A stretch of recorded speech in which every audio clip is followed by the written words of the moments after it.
I used to believe love was enough.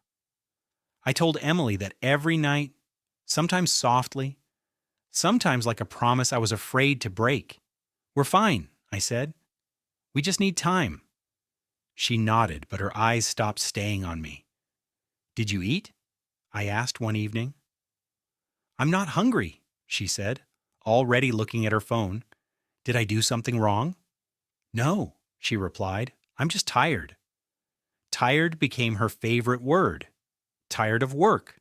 Tired of talking. Tired of trying. I kept asking questions she stopped answering. When I called, the phone rang longer. When I touched her hand, she pulled away like the room was cold. "Emily, talk to me," I said one night. "Please." "I don't know what you want me to say," she answered. "I want the truth." She smiled without warmth. "The truth is, I don't know who I am anymore." I laughed nervously. "We all feel lost sometimes. We can figure it out together." "That's the problem," she said quietly. "I don't want to." Her words sat between us like something sharp. I tried to move closer. She stood up instead. "I think I need space," she said. "How much?" I asked. "I don't know." Days passed like that. Short replies, long silences. I watched her pack a small bag, pretending it meant nothing. "You're just visiting your sister, right?" I asked. She paused. "Something like that." The day she left, I followed her to the door. My heart felt loud in my chest. "Emily, wait," I said. She turned, calm, almost gentle. "I'm leaving for peace." "Peace from what?" "From us," she said, "from feeling trapped." I shook my head. "I never trapped you. I loved you." "I know," she replied. "That's why this is hard." "Then stay," I said. "We can fix this." She looked past me, not at me. "I'm exhausted. I'm lost when I'm with you." I swallowed. "I'll change." "I don't want you to," she said. Silence filled the room. I wanted to scream, but my voice stayed small. "So that's it?" I asked. She nodded. "I need to choose myself." I stepped aside because I didn't know how to stop her without breaking myself. She picked up her bag. "I'll call," she said. "Please do," I answered, knowing she wouldn't. The door closed softly. No shouting, no tears from her, just a quiet click. I stood there, staring at the handle. "Love should have been enough," I whispered to the empty room. My phone stayed silent. My chest felt hollow. I finally understood the truth I kept avoiding. I didn't lose her slowly. I lost her the moment she decided peace mattered more than me. I sat on the floor and called her name out loud like she could hear me through walls. "Emily," I said, "just tell me what I missed." No answer came back, only the sound of breathing. I replayed our last months in my head. "You don't listen," she had said once. "I do," I argued.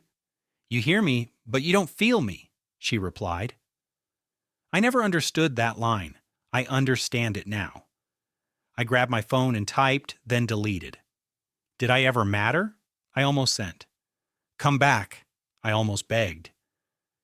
Instead, I sent nothing. I stood up and looked around the apartment. This was our life, I said to no one. This was real. The walls didn't answer. I felt stupid for hoping silence meant confusion, not choice. She didn't drift away. She stepped away. "I would have fought harder," I said. "But you already did," I answered myself. That hurt more than anything. I pressed my palm to my chest. I loved you the best way I knew how. The room stayed quiet, and I realized love doesn't fail loudly. Sometimes it leaves without warning, carrying peace for one person and fire for the other alone. I didn't sleep after Emily left. I stared at the ceiling and talked to myself in the dark. "You push too hard," I said. "You love too much." I kept replaying her last words. Peace, trapped, lost. I kept asking the same question. What did I miss? When my phone rang the next afternoon, I almost ignored it. Come outside, Ryan said. You sound serious, I replied. I am. We sat in his car. He didn't start the engine. He kept tapping his phone like it weighed something. Just say it, I told him. I should have said something earlier, he said. My stomach tightened. About what? Ryan unlocked his phone and turned the screen toward me. I didn't want to hurt you, he said. You already are, I replied. There were pictures. Emily smiling in a way I hadn't seen in months. Her hand on someone else's arm. Messages below the photos. Hearts, late-night jokes, promises. Who is that? I asked, even though I knew. Mark, Ryan said. She's been seeing him. I laughed once, sharp and ugly. So the piece was him? Ryan looked down. Yeah. How long? A few months. My chest burned. You knew? I suspected, he said. I didn't have proof. You watched me fall apart, I said. I was hoping I was wrong, he replied. I scrolled through the messages. I feel alive with you. I can breathe with you. I wish I met you earlier. I handed the phone back. She didn't leave for peace, I said. She left for a promise, Ryan answered. I leaned back and closed my eyes. Was I that bad? No, Ryan said quickly. Then why him? Because he offered escape, he said. Not work. That word stayed with me. Work. So I was effort, I said. Ryan nodded slowly. I went home and stood in front of the mirror. What's wrong with you? I asked my reflection. The man staring back didn't answer. He looked tired, smaller. I heard Emily's voice in my head. You're safe. You're predictable. I punched the wall lightly and laughed. Safe wasn't enough, I said. Ryan texted me later. I'm sorry, he wrote. I should have trusted you with the truth. I forgive you, I typed back. I just don't forget. That night I spoke out loud again. She didn't choose him because I failed, I said. She chose him because I was already there. The truth settled heavy, but clear. I wasn't abandoned because I was cruel. I was abandoned because I was convenient, and she wanted something easier. I stopped answering calls. I stopped explaining myself. I'm fine, I told everyone, even when no one asked. The silence didn't hurt anymore. It burned, quietly. I replayed Emily's voice in my head like a broken message. You're safe, she had said. You're enough, she had promised. You're not what I want anymore, she proved. I argued with memories while tying my shoes. You didn't mean it, I said. Then I answered myself. You just didn't want to see it. I thought about confronting her every morning. I imagined saying her name. I imagined her excuses. I imagined myself breaking again. No, I whispered. Not today. I worked longer hours. I lifted heavier weights. Pain felt simple compared to thinking. At the gym, my body screamed and my mind stayed quiet. That felt like control. You're going to break something, Sophia said one night at work. I already did, I replied. She raised an eyebrow.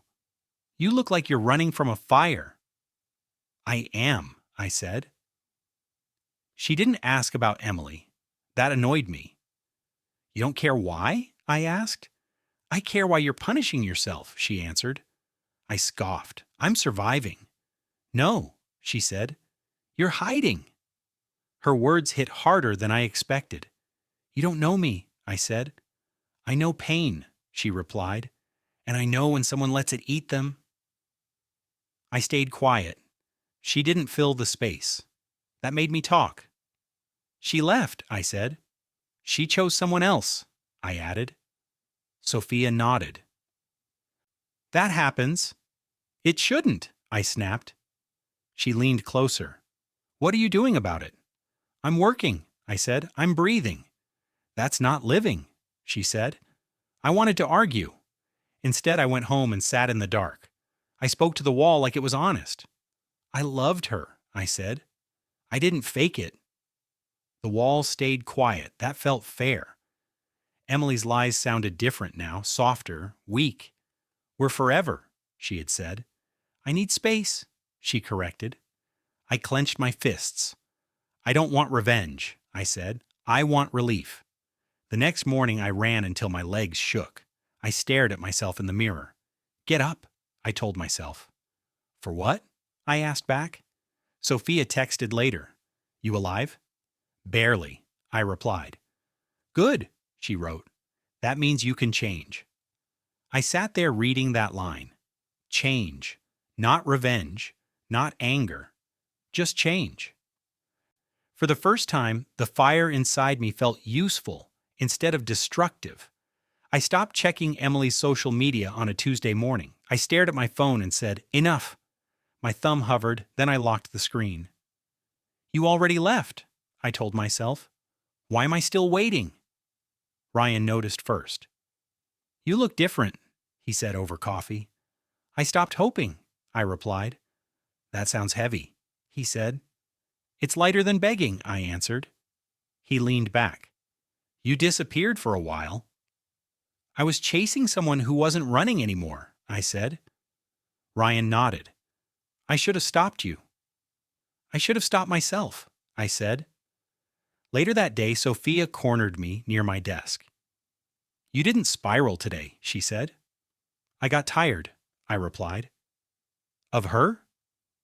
Of me, I said. She crossed her arms. Say it out loud. I lost myself trying to keep someone who already left, I said. She smiled slightly. There it is. What?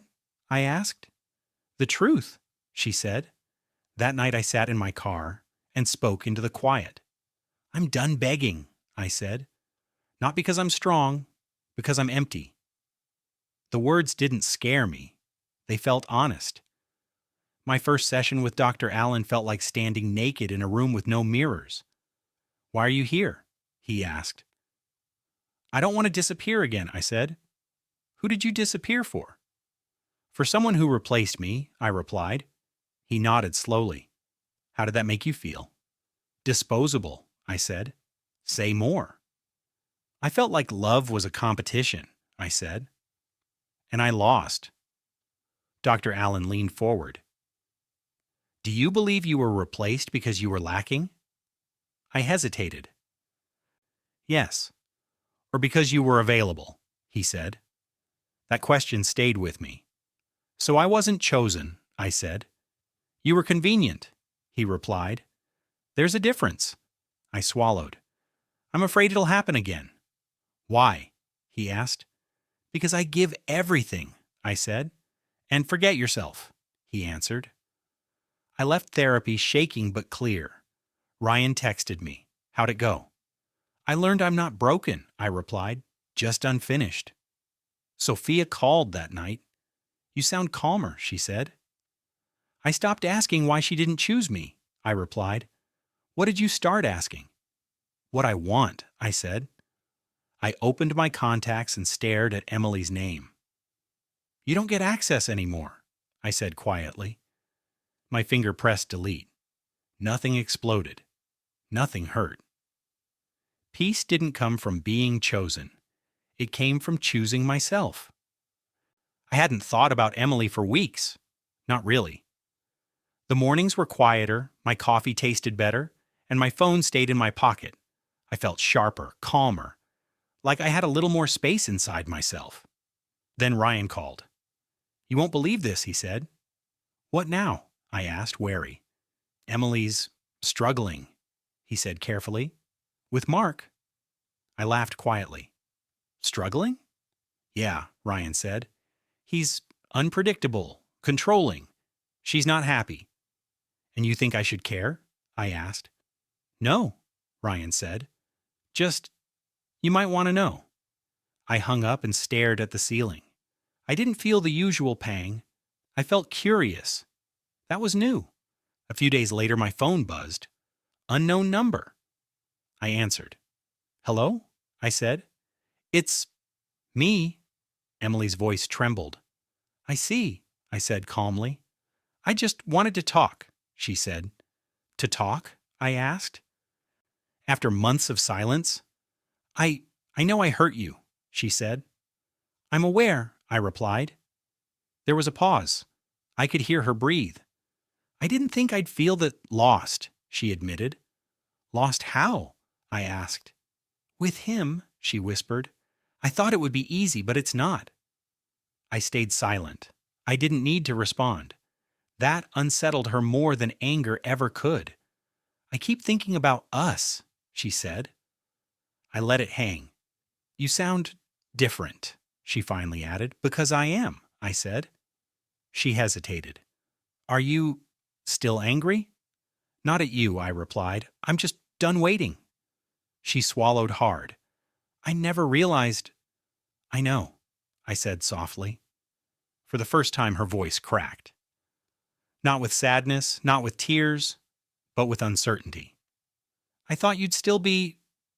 She trailed off. I'm here, I said. But I'm not who you left. She sounded fragile. I didn't know. Now you do, I said. The conversation ended quietly. I didn't chase her. I didn't beg. I didn't yell. She hung up before I could say more. Later, I told Ryan. She called. And? I didn't ask her to stay, I said. I didn't react. That's new, Ryan said, smiling. It was. That night, I replayed the conversation. She sounded unsure. That power shift, small, subtle, was mine. I didn't need revenge. I didn't need to prove myself. I just existed, calm and unbroken, while she realized for the first time that I wasn't the same man she left. The fire inside me wasn't anger anymore. It was quiet strength. She had walked away thinking she'd escape, but now she found me untouchable, not by hate, but by choice. And for the first time, I smiled at the idea that karma didn't have to knock. Sometimes it simply walked in. I saw her before she saw me. The cafe was crowded, but she froze when she noticed me. I didn't move. I let her stare. Hi, she said finally, her voice hesitant. Hello, I said calmly, sipping my coffee. She looked at me like I was a stranger. I didn't expect to see you here. Neither did I replied. There was a pause. She glanced away. Your life, it seems different. I changed, I said. I had to. Her lips pressed together. I thought I'd be happier with him, she admitted. You are? I asked. No, she said softly. I didn't think it would be this hard. I nodded slowly. I see. Her eyes searched mine. Did you ever hate me? I hated myself more, I said honestly. That answer hit her like a wall. Her shoulders stiffened. I didn't know. You never asked, I said. Silence hung heavy. I could feel Mark's absence looming like a shadow behind her. I didn't comment. I didn't need to. I wanted to fix things, she said finally. Talk. Maybe. I'm listening, I said. But I don't know if I can. She faltered. I can't go back, I said. I won't. Her face fell. I just thought maybe. You can't reclaim what you left, I said quietly. She nodded, swallowing hard. I thought I could change you. You can't, I replied. A few minutes passed. We both sipped coffee in silence. I felt calm. No anger, just certainty. The fire in me wasn't for revenge, it was self-respect, and she could see it. I missed, she began, but I held up a hand. Stop, I said. You missed a version of me that no longer exists. That man is gone. Her lips quivered. I didn't realize. You didn't, I said. And now you know. She looked at the floor. I lost more than a relationship, didn't I? Yes, I said. You lost someone who believed in you completely. You lost trust. You lost me. Tears filled her eyes. I didn't reach for her. I didn't comfort her. She needed to feel the weight of her choices. I'm sorry, she whispered. I know, I said. I forgive you. But forgiveness doesn't mean access. The bell above the cafe jingled. She stood up, gathering her courage. "Goodbye," she said almost to herself. "Goodbye," I said without moving. She left, and I realized she hadn't just lost me. She had lost the man who loved her unconditionally, and she would never meet him again. I sat back, feeling the quiet fire inside me. Not anger, not pain, just strength. She saw it, and that was enough. I didn't expect her to call again. When my phone buzzed, I almost didn't answer, but something made me pick it up. "It's me," Emily's voice trembled. "Hello," I said calmly. I made a mistake," she said. "I see," I replied. My voice didn't shake. I thought you'd always be there," she continued. "And I was," I said. "But I'm not anymore." Silence filled the line. I could hear her inhale sharply. "I thought I could come back," she admitted. "You can," I said. "But things aren't the same." Her voice cracked. "I hurt you more than I realized." "Yes," I said softly. "You did." I thought about all the nights I spent replaying her words. All the anger, the quiet rage, the pain. It reshaped me, made me stronger, not bitter, not broken, stronger. I didn't know you'd move on," she said. "I didn't," I replied. "I moved forward. Not for revenge. Not for her, for me. I was selfish," she admitted. "Yes," I said. "And now you see what it cost you." Her voice shook. "Can you forgive me?" I paused. "Yes, I forgive you." There was a quiet sob on the other end. I didn't interrupt. I didn't console. I let it exist. Forgiveness doesn't mean access. She needed to understand that. But does that mean, can we? No, I said gently. Forgiveness doesn't mean access. It just means I'm free. And now so are you. Her tears flowed. I didn't realize how much I lost. You did now, I said. And that's the difference. I hung up slowly. My hands didn't tremble. My chest felt calm. I wasn't angry. I wasn't hurting. I just existed, clear, whole. Later, Sophia called. You sound different, she said. I am, I replied. Finally. You finally let go, she said. I forgave her, I said. But I didn't let her back in. That's healthy, she said. I leaned back in my chair. I thought about Emily's voice, her regret, her tears. She had broken my heart once, but she hadn't broken me. That fire inside wasn't anger anymore. It was clarity. I smiled slightly. She learned too late, I whispered. And for the first time, I didn't care that she did. I had learned something greater. Peace doesn't come from anyone else. It comes from being whole again. Sophia's voice cut through my thoughts. You ready for dinner? I am, I said, and I meant it. I'd closed one door forever. Another one, safer and warmer, was waiting. And this time, I would choose it consciously. I saw her name on my phone again. I didn't smile. I didn't frown. I stared at it for a long moment and then let it fade to voicemail. She called again the next day. Please, her voice said, can we talk? I don't think that's a good idea, I replied calmly. I just want closure, she said. You already have it, I answered. I gave it to you months ago. She hesitated. I thought maybe, no, I interrupted gently. Closure isn't loud, it's final, and I'm done talking about us. Silence followed. I could hear her breathe. I didn't realize how much I know, I said, and now you know what it cost. After I hung up, I thought about Mark. Ryan had told me everything. His controlling behavior, the fights, the doors he slammed, the people he burned. He was losing control, losing his status, losing the image he built. I didn't gloat. I didn't rejoice. It wasn't mine to celebrate, ne'er. I just let it exist while I kept walking forward. I picked up the old letter Emily wrote me years ago, the one I'd kept in a drawer. I turned it over in my hands. For a moment I felt the old pain, the longing, the mistakes, but I didn't let it trap me anymore. I folded it carefully and dropped it in the shredder. The paper shredded quietly, the letters disappearing forever. I felt a strange relief, not happiness, not triumph, just release. Sophia called that evening. "You sound lighter," she said. "I am," I replied. I finally feel like myself." "Do you miss her?" "No," I said. "I don't miss her. I miss the man I was before I loved blindly. That man is gone." I looked around my apartment, noticing how calm it felt.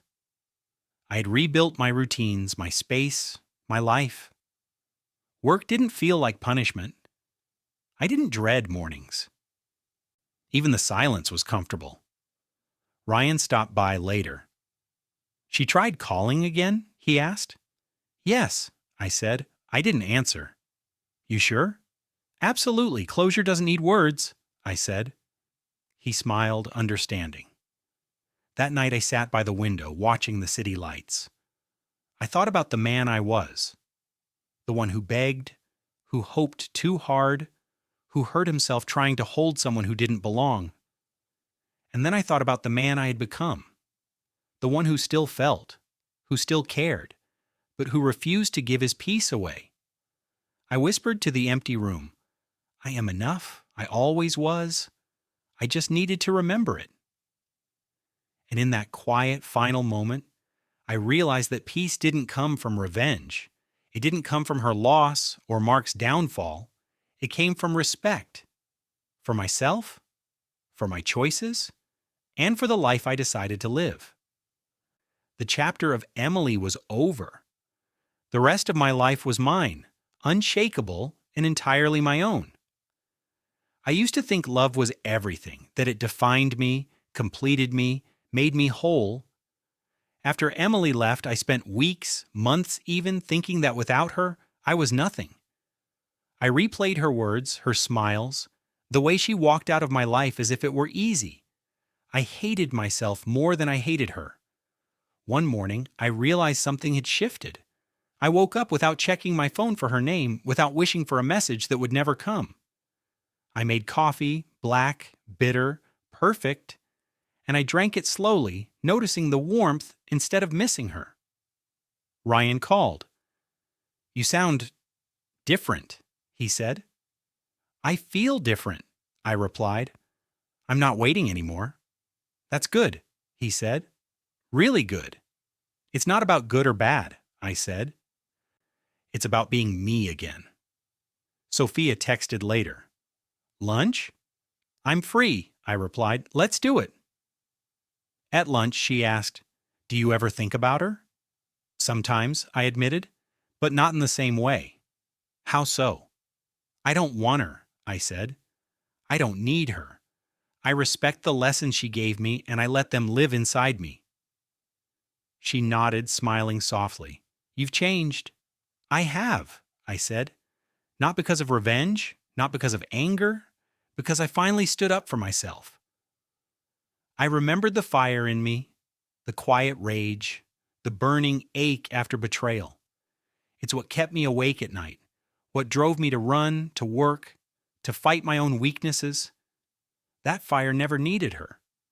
It was meant for me, to light my own path, to show me that survival didn't require someone else's love. Emily's memory appears sometimes, uninvited. I let it. I don't curse it. I don't hide from it.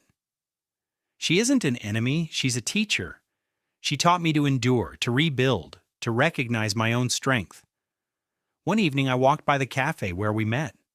The smell of coffee, the chatter, the music, they didn't hurt me. I didn't imagine her face. I just smiled quietly to myself. I remembered who I was then, and I recognized who I am now. I spoke aloud, quietly, to the empty street. I am stronger. I am whole. I am free. It wasn't about her downfall, Mark's absence, or any sense of karmic justice. It was about growth. It was about choosing myself over longing, clarity over confusion, peace over dependence. Ryan called again that night. You okay? I'm better than okay, I said. I'm alive. I'm awake.